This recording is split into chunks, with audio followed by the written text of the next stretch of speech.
Nouvelle navette diplomatique pour le secrétaire d'État américain Antony Blinken. Première étape jeudi, Jeddah en Arabie Saoudite, il y a rencontré le prince héritier. Protéger les civils palestiniens dans l'enclave de Gaza, accroître l'aide humanitaire, Blinken est également venu préparer l'après-guerre. Un accord de trêve est faisable et nécessaire, martèle-t-il.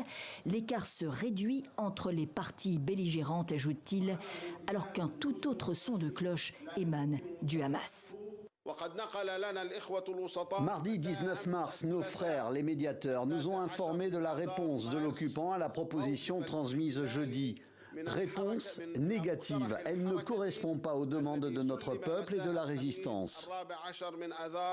L'occupant, c'est ainsi que le mouvement islamiste palestinien se réfère à Israël.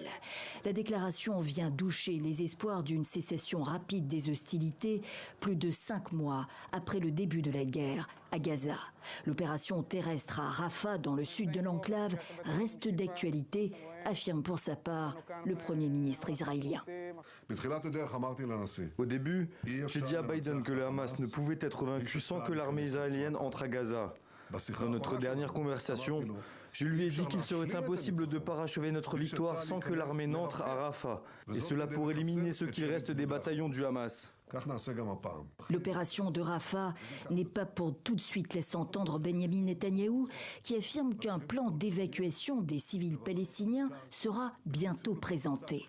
En l'état, Washington marque publiquement son désaccord sur le sujet avec les autorités israéliennes.